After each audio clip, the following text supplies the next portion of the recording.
जय हिंद दोस्तों, बिहार फर्स्ट एक बिहारी फर्स्ट में आपका स्वागत है। उम्मीद करता हूँ आप लोग स्वस्थ और अच्छे होंगे। चलिए मेरे साथ आज कुछ अनुभवी और जो कि जॉब में अभी इनका सिलेक्शन हुआ है, मैं इनके माध्यम से कुछ अनुभव आपको शेयर करना चाहता हूँ, ताकि अगर आप लोग तैयारी कर रहे हैं तो एक किन किन गलतियाँ ना करें, कौन कौन सा बुक फॉलो करें, कौन कौन से टीचर को फॉलो करें, कितना घंटा पढ़ना है, किस वे से पढ़ना है, आपको जैसे इनका जानकारी आपको लेते हैं और आपको बताते हैं। ठीक है, अब सबसे पहले इनसे सर आपका शुभ नाम क्या हुआ सर? जी सर, मेरा नाम प्रिंस चौधरी है। सर आप बताइएगा आपका सिलेक्शन किस डिपार्टमेंट में हुआ है? जी मेरा इस बार बिहार दरोगा में 2213 में सेलेक्टेड हुआ है। सर सबसे बड़ी बात कि आज के दौर में जो भी स्टूडेंट जो तैयारी कर रहे हैं तो उनको किन किन चीज़ से अवॉइड करना है, क्या डिसिप्लिन फॉलो करना चाहिए, टाइम मैनेजमेंट कैसा होना चाहिए और जो है सो किन किन चीज़ों पर ध्यान, कहते नहीं क्वेश्चन करने से ज़्यादा कुछ क्वेश्चन को छोड़ना इंपॉर्टेंट होता है, तो वो उस चीज़ में थोड़ा सा अनुभव आपने शेयर कीजिए। जी इसमें हम यही कहा जा सकता है कि जिस प्रकार टाइम की बात की आपने, तो टाइम में सबसे ज़्यादा इसमें टाइम, डिसिप्लिन, थोड़ा सा पैसेंस, इन तीनों चीज़ की काफ़ी ज़्यादा ज़रूरत होती है। जिस आधार पे अगर हम एक अच्छा बड़ा सा एक एम लेके चलते हैं तो फिर हमें ज़रूरी होती है कि इन चीज़ों को बारीकी से समझें और उस हिसाब से हम अपनी तैयारी करें। और इसमें हम यही कह सकते हैं कि अगर ना हो, जैसे पिछला लास्ट टाइम भी हुआ था मेरा, तो फाइनल मेरिट में हम छट गए थे, तो फिर हमने लगभग 1 साल बाद फिर वही जून में रिज़ल्ट आया था लास्ट टाइम, और इस बार जुलाई में आया। ठीक 1 साल बाद इस बार हमने मेरिट में अपना रोल नंबर ले लिया। तो वही होता है कि थोड़ा सा डेडिकेशन, थोड़ा सा डिसिप्लिन, टाइमिंग, ये सब चीज़ अगर हम बारीकी से करते हैं तो ज़रूरी है कि हम सफल हो जाएंगे, ये कर सकते हैं। जैसा कि आप देख रहे हैं, कोशिश करने वाले कभी हारते नहीं, या तो जीतते हैं या तो सीखते हैं। सफलता आपका कहते नहीं एक दिन में नहीं मिले, लेकिन एक दिन जरूर मिलेगी अगर आप लगे रहिएगा तो कुछ और जैसे कि आप बताइए सर, हमारे जो ऑडियंस को कुछ बताइए, अपना अनुभव शेयर कीजिए।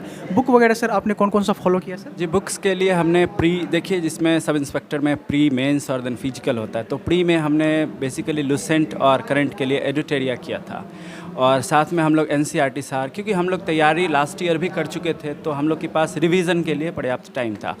तो हमने यहाँ हमें आज सम्मानित किया गया था, उस क्लब में एक दृष्टि का बुक चलता था तो हमने उसको भी पढ़ा। लुसेंट था, एक NCERT सार, हम लोग इन तीनों बुक से, और एक करंट के लिए जो प्री में काम आता है, मेंस में वैसे करंट नहीं होता है, इसका हमने किया। और फिर बात रही उसमें करीब 20 क्वेश्चन जो मैथ रीजनिंग के भी होते हैं, तो उसका भी हम लोग काफ़ी मेहनत करके उसको कोशिश किया कि कम से कम 20 में 18, 19 कम से कम सही हो जाए। जैसा कि आपने देखा, कुछ बुक्स सर ने बताया है जो कि आप लोग के लिए बहुत हेल्पफुल हो सकता है। कहते हैं कि लुसेंट अभी फेमस बुक है, जो कि हर बच्चे के रूम में आपको मिल जाएगा। जो बच्चा तैयारी कर रहे हैं जनरल कॉम्पिटिशन का, उसके बुक रूम में दिख जाएगा। सर कुछ हमारे जो भी ऑडियंस है कुछ बता दीजिए, थोड़ा सा आप कुछ अनुभव और शेयर कर लीजिए अपने विचार से, जो कि सिलेक्शन में कोशिश कर रहे हैं, नहीं हो पा रहा है, पैसेंस उनका ख़त्म हो रहा है। जी एक चीज़ मैं हमेशा मैं कहना चाहता हूँ कि ज़्यादा अनुभव तो उतना पढ़ने का है नहीं, लेकिन इतना ज़रूर है कि मतलब जो आप पढ़े हैं वो कभी ना कभी किसी न किसी रूप में आपको काम ज़रूर आएगा। चाहे वो, जैसे मेरे साथ भी पिछला बार हुआ, जैसे हमने पढ़ा था, बहुत मेहनत किया था, लेकिन क्या होता है कि कुछ क्वेश्चंस होते हैं, अब ऑब्जेक्टिव मार्किंग हम 1 डे एग्ज़ाम देते हैं, तो क्या होता है कि उसमें कि कुछ क्वेश्चन आप पढ़े, उसमें नहीं आया, तो हताश नहीं होना है, वो आपको काम आएगा, कहीं ना कहीं वो ज़रूर काम आएगा। सो बी पॉजिटिव, हमेशा पॉजिटिव रहना है। और एज अ सब इंस्पेक्टर आपको थोड़ा सा फिजिकली, उसमें क्या है कि मेंटली एंड फिजिकली दोनों ज़रूरत है, तो थोड़ा सा फिजिकल के लिए भी, उसके लिए हमें पहले से 2-4 महीना अगर हम पहले से तैयारी करें तो बेहतर रिजल्ट दे सकते हैं।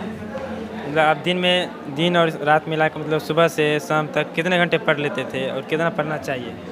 देखिए क्या होता है, एक ये तरह का बहुत, हम बचपन से इस तरह की सवालें सुनते आ रहे हैं कि एक, मान लीजिए एक IAS ऑफिसर है, तो हमारा सवाल होता है कि आप कितने घंटे पढ़ते थे, इतने घंटे। और देखिए ये क्या होता है कि हमें ये समझना नहीं चाहिए, हमारे पास जो सिलेबस है, जो टारगेट है, जो होमवर्क है, जो आपका खुद का होमवर्क है, जो आपने खुद के लिए तैयार किया खुद से, उसको कवर करना है। वो आपको 2 घंटा में ख़त्म हो जाए, भर दिन में ख़त्म हो गए, 2 दिन में ख़त्म हो जाए, वो मायने नहीं करता है। आपको क्या करना है, with in the time syllabus ख़त्म करना है। वो हो गया, आप भी निश्चिंत हो जाएगा, प्रेशर कम हो जाएगा, फिर आगे का टाइम बचा, फिर हम आगे पढ़ लेंगे।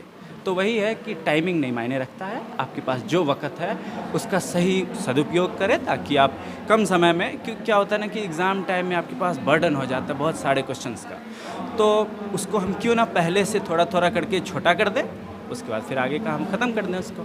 शॉर्ट सवाल है आपको? जैसे कि सर आप देख रहे हैं कि आज भी के टाइम में जो हर बच्चा को देख रहे हैं सोशल मीडिया में कुछ ज़्यादा ही समय दे रहा है, तो इस चीज़ को कैसे टैकल करना है, थोड़ा सा आप लोग थोड़ा बताइए कैसे टैकल किया जाना चाहिए। देखिए जैसे सर आपका सवाल था, एज ए सोशल मीडिया, पहले हम अपने बारे खुद में बता रहे हैं कि 2018 तक स्पेशली एक फेसबुक पे मतलब काफ़ी ज़्यादा मतलब एक तरह से कह सकते हैं काफ़ी ज़्यादा टाइम देना और फ़ोटो पे लाइक व्यूज़ शेयर इस सब में काफ़ी ज़्यादा इंटरेस्टेड हम खुद थे, समझे। लेकिन फिर क्या हुआ कि जब आप जनरल कंपटीशन में आते हैं तो क्या होता है कि आपके पास कुछ प्रेशर जो देखिए घर से दबाव नहीं मिला और बाकी सबसे भी दबाव नहीं मिला, लेकिन क्या होता है ना कि अब आपका साथी जो है वो अगर सेलेक्ट हो गया किसी गवर्नमेंट जॉब में तो फिर आपके दिमाग में विचार आएंगे कि आखिर कैसे हुआ वो, है ना, सबसे ज़्यादा इम्पोर्टेंट वो।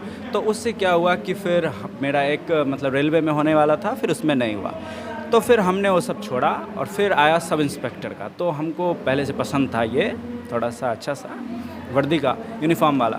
तो क्या हुआ कि फ़र्स्ट वैकेंसी में हमने टाइम मिल गया था क्योंकि कोविड आया, प्री निकल गया। प्री मतलब ऐसे निकला जैसे हमारी तैयारी उतनी अच्छी नहीं थी लेकिन निकला।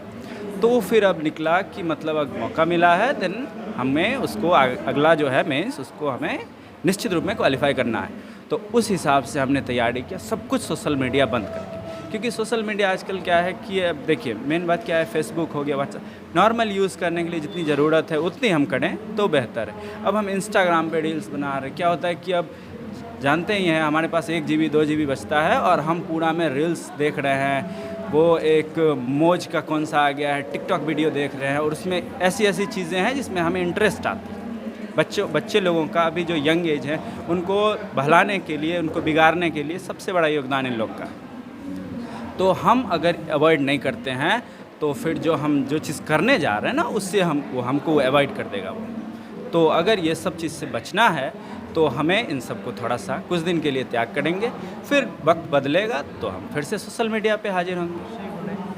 तो जैसे सर एक कुछ सवाल और भी है कुछ युवा के लिए कि जैसे बच्चा जब 11th-12th पास करके जब ग्रेजुएशन में आता है या फिर 11th-12th में होता है उस टाइम एक और फेज आता है, जैसे कभी कभी होता है ना कि गर्लफ्रेंड का फेज आता है। जैसे कि नॉर्मल एक सवाल है हर युवा के मतलब उम्र में आता है, नॉर्मल चीज़ है। कहते हैं ना कि जो इंसान गुजर चुका है हम लोग को तो जैसे कि एक गार्जियन जो भी गुजर चुका है उसके साथ भी हो चुका है और जो आप लोग भी गुजरे हैं तो कोई ऐसा फेज आया होगा, तो उस चीज़ को कैसे टैकल करना हो और किस नज़रिए से देख करके उसको पॉजिटिव वे में जो सो हमको हटा करके चल करके या मैनेज करके हमको पढ़ाई को भी मैनेज करना है। देखिए सबसे पहली बात है कि अगर हम ऐसे कंडीशंस में, क्योंकि कंडीशन सबके साथ हो सकता है, तो हमें क्या है कि हमें एक टारगेट फोकस करना होगा कि हमको क्या करनी है। अगर हमको शादी ही करनी है तो हम पहले निपटा लेते हैं। अगर मेरा टारगेट फ़र्स्ट ऑफ ऑल हम शादी अगर रखें तो हम शादी कर लेते हैं, फिर उसमें भी अगर हम बेहतर से ढूंढे हुए हैं तो उसमें भी थोड़ा सा दिक्कत है, मशक्क़त है, करना पड़ता है। और आज का टाइम ऐसा है कि अगर कुछ नहीं कर रहे हैं ना, पढ़ाई कर रहे हैं, क्योंकि पूरा दुनिया पढ़ रहा है, अगर सिलेक्शन ना हुआ है ना तो फिर हम किसी काबिल नहीं हैं। तो सबसे पहली चीज़ है कि जो अगर आपको छोटा कोई भी एम हो, चाहे वो ग्रुप डी का हो या फिर उससे काफ़ी हाई लेवल का हो, वो मायने नहीं करता है। लेकिन अगर आपका टारगेट है या फिर किसी फील्ड में, नॉट ओनली कि सिर्फ गवर्नमेंट जॉब, अगर प्राइवेट सेक्टर में भी है तो हम अपनी मुकाम हासिल करें, देन आफ्टर हम उसका देखेंगे। तो तब क्या होगा कि आप में भी कॉन्फिडेंस आएगा इस चीज़ का कि चलो हम कुछ लेवल के हैं, तो उसके लिए भी संभालने के लिए तो कुछ बनना पड़ेगा ना, तो ये ज़रूरी रहता है। तो हमें फर्स्ट ऑफ ऑल टारगेट एक फिक्स करना है, उसको टैकल करना है, फिर आगे का फिर होगा। जैसा कि सर आपने बताया चाहे आप कोई भी फील्ड हो, चाहे गवर्नमेंट जॉब हो चाहे प्राइवेट जॉब हो, आपको उसमें फिक्स करना है ना। तो जैसे कि सर कुछ दौर में अभी देख रहे हैं कुछ बच्चे को इंस्टाग्राम, जैसे ने बोला आप रील्स बनाने के लिए, कुछ युवक को देख रहे हैं जो कि हमसे सीनियर हैं, जो इस फील्ड में अपने इंस्टाग्राम या यूट्यूब पे वीडियो वगैरह डाल करके या फिर चाहे अच्छा वीडियो हो चाहे अच्छा वीडियो ना हो, फेमस वगैरह कुछ जैसे ऐसा मुझे पता चला कुछ पैसे वगैरह भी कुछ अर्न करते हैं। क्या अगर इस फील्ड में भी जा करके कुछ लोग कर सकते हैं? जी सर, बहुत अच्छा है। ये भी हमारे यहाँ इंडिया में, चलिए एक ये मतलब मोदी जी के एक डिजिटल इंडिया में एक सबसे अच्छा प्लेटफॉर्म यूट्यूब में है। हम भी देखिए इंटरेस्टेड, तो जैसे हम बताते हैं कुछ यूट्यूबर जैसे कैरी मिनाटी हुए, है ना, एक राउंड टू हेल हुए, मतलब ग्रुप से समझ सकते हैं कि मेरा इंटरेस्ट किस तरफ है। और मतलब और भी कुछ एजुकेशन में भी है, जैसे आप स्टडी IQ देखिए, वाईफाई स्टडी हुआ।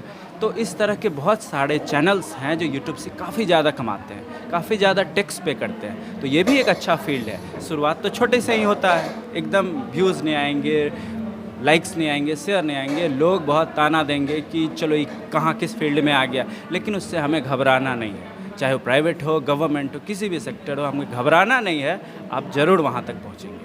तो ये एक होता है। सर फील्ड को भी हो आपको शिद्दत से लगना है, दुनिया की नहीं सुनना है। दुनिया की नहीं सुनना है, सबसे पहला काम है आप शिद्दत से शांत हो जाइए, एकदम दुनिया को नेगलेक्ट करिए। कोई कुछ कह रहा है तो जस्ट नेगलेक्ट देम, बस आपका फोकस यहाँ होना चाहिए, जो आपका टारगेट है वो हो गया, फिर तो बस वही बात है।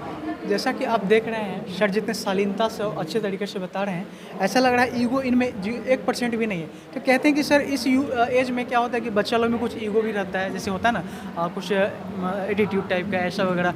इस फेज में फिर कहते हैं सर आप लोग के साथ ऐसा था, जब हम आप कहते हैं ना ज्ञान जब कम रहता है उस टाइम ऐसा होता है दरअसल। एक कहावत है ना, अधजल गगड़ी छलकत जाए वाला, तो वही होता है कि देखिए हमें क्या होता है कि एक पॉजिटिव एटीट्यूड रहता है। वो एटीट्यूड नहीं है जो हम दिखा रहे हैं कि अच्छा सा हम पहनावा ले लिए, अच्छा हेयर स्टाइल, बाल रंगवा लिए और समझ रहे हैं ना, फ़ोन लेके अच्छा फ़ोन है और नचा रहे, घुमा रहे हैं, तो उससे आपका कोई नहीं, वो कुछ दिन का है, ढल जाएगा, उतर जाएगा। हाँ, नए जो बच्चे हैं उनमें क्या होता है कि चलिए एक एज है तो वो भी धीरे धीरे समझ जाएंगे, तो उस पर ज़्यादा दबाव भी नहीं डाल सकते, क्योंकि हम अगर कोई व्यक्ति बढ़ रहा है, बच्चा बढ़ रहा है, उनके पास इन सब तरह का मतलब जो है कुछ लत लग गई है, तो क्या होता है कि हम उसको फोर्सली नहीं कर सकते, क्योंकि उसका निगेटिव इम्पैक्ट पड़ेगा उस पर। तो थोड़ा सा वक्त दें उनको भी, वो भी अच्छे कर सकते हैं। क्योंकि आप जानते होंगे ज़रूरी नहीं कि बच्चा 10th में 12th में अगर फेल कर गया तो वो IAS IPS या फिर ऊंचे पोस्ट पे नहीं बनेगा, ये बहुत गलत बात है। उसको पढ़ने दीजिए, उसको बढ़ने दीजिए, बशर्ते थोड़ी निगेटिव चीज़ जो हमारे बाज़ार में, देश में फैला हो,